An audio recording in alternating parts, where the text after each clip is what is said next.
It began with whispers, a headline here, a leaked quote there. But by the time the weekend was over, the royal rumor mill had exploded. Prince Harry, once dubbed the most beloved royal rebel, was reportedly in talks to abandon his royal surname and adopt a new identity, Spencer, not Mountbatten-Windsor, not Sussex, just Spencer. And not just any name, but his mother's maiden name, Diana's legacy, a name that, if claimed, would publicly sever him from his royal roots. And quite possibly from the House of Windsor forever. To some, it was the ultimate tribute. To others, it was the most calculated betrayal yet. According to the Mail on Sunday, Harry didn't come up with this idea in isolation. During a rare visit to the UK, he allegedly approached Earl Spencer, Princess Diana's brother, for guidance on the matter. The revelation? That Harry was actively exploring a legal change. But even more startling was the leak itself. A friend of Harry's was the source, sparking immediate speculation. Was this a genuine exploration? Or was it a new shot fired in Harry's ongoing war with the monarchy? And the timing? Impossible to ignore. King Charles, Harry's father, is battling a serious, potentially terminal illness. Just months into his reign, the monarch faces an uphill battle against cancer. So, why now? Why, when his father is already under immense pressure, would Harry dredge up a move so deeply symbolic and personal? To royal commentators, the answer is painfully clear. This isn't just about identity. This is about hurt. It's about vengeance. One commentator put it bluntly, "It's like Harry is rubbing salt into an open wound and doing it with a smile." Public reactions ranged from disbelief to outrage. Words like evil, spiteful, and despicable were tossed around with venom. Some stopped short of using the word traitor, but the sentiment hung in the air. And as usual, where Harry goes, Meghan follows. Or perhaps leads. The question on everyone's mind, where does Meghan Markle fit into this? For years, Meghan has fiercely guarded her titles. She's corrected interviewers who mistakenly refer to her as Meghan. Markle insisting on Duchess of Sussex. Even her friends, if she still has many, receive notes signed not with "Love, Meghan," but with compliments of Her Royal Highness, the Duchess of Sussex. She is not just attached to the royal title, she is defined by it. So imagine, what happens if her husband suddenly becomes Harry Spencer? What then becomes of her image, her brand, her future? Royal insiders suggest that Meghan would never willingly surrender the title. That much is obvious. But if Harry is serious about ditching his royal identity, the couple could soon find themselves walking two very different public paths. One desperately clinging to the monarchy for legitimacy, the other sprinting away from it. And at the center of it all stands Earl Spencer. On the surface, Harry's approach to his uncle may seem noble, a son looking to connect with his mother's side of the family. But dig deeper, and you'll find a far more tangled web. Earl Spencer, despite delivering a famous eulogy at Diana's funeral, was reportedly estranged from her in her final years. Far from being her protector, some claim he turned his back on her when she needed him most. Diana once begged her brother for a home, a safe refuge. He refused. Now this same man is being framed as Harry's guide. It's no wonder some commentators label him a bad actor in this drama, a man with a grudge, possibly even an agenda to weaken the monarchy from within, and the damage is spreading.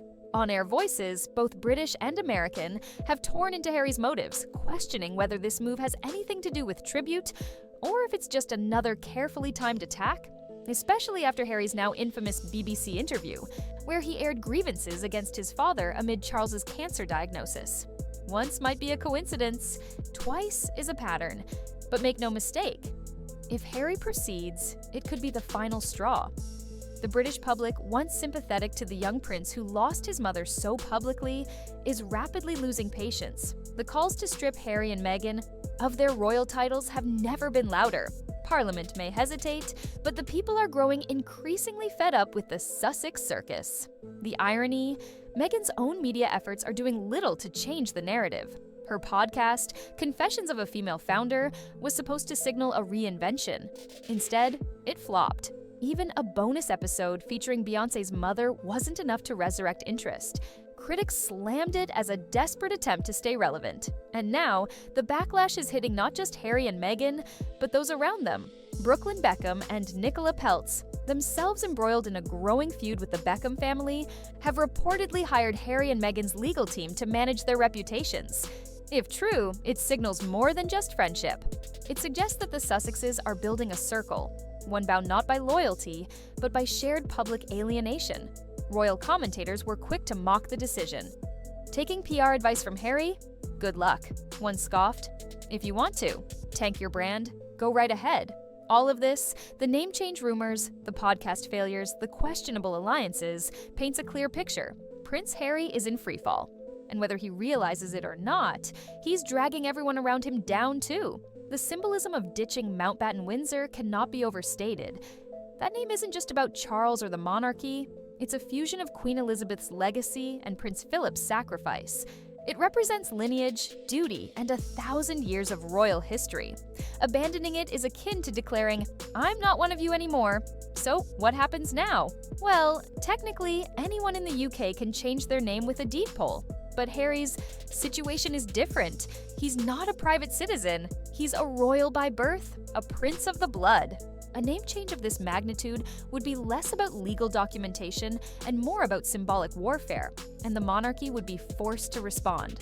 Royal insiders believe that King Charles is now under immense pressure to act, to either strip Harry of his remaining titles or risk appearing weak. Some suggest he should make it easy for Harry and formalize the separation that Harry himself seems to crave. Others argue that this decision cannot be delayed any longer, that Charles must act like a king, not just a father. And if he doesn't, they say, it will fall on Prince William, a burden that could strain the monarchy's future even further. The tragedy in all of this is how unnecessary it seems. The rift between Harry and his family is no longer just personal. It's political, public, and permanent. Every step he takes seems designed to hurt the people he once claimed to love. And as one commentator put it, Harry doesn't want reconciliation, he wants revenge.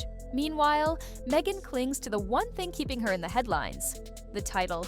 Without it, she's not a duchess, not a royal, not even a relevant celebrity. She's just Meghan. And for someone who signs notes to friends with her full title, that would be the ultimate nightmare. So what's next? If Harry becomes Harry Spencer and Meghan refuses to let go of Duchess of Sussex, the cracks in their carefully curated public image will grow even wider. Their children, already caught between two worlds, may soon be the only ones still carrying the royal surname they're trying so hard to escape. The monarchy, for all its flaws, has endured scandals far greater than this, but rarely has a prince chosen to burn the bridge behind him so publicly, so gleefully. And while Harry may believe he's reclaiming his mother's legacy, many believe he's doing the exact opposite, twisting it for his own gain and hurting the people Diana once loved most. One thing is clear: the story isn't over, but the damage may already be done. If you've made it this far, then you know. This story is bigger than just a name. It's about legacy, loyalty, and the unraveling of a royal bond. So what do you think? Has Prince Harry gone too far this time? Or is he finally stepping into his own identity? Let us know in the comments. We're reading every single one. And if you want more uncensored truth, raw royal drama, and behind-the-scenes revelations, don't forget to hit that subscribe button and turn on notifications. This saga is far from over, and you won't want to miss what's coming next.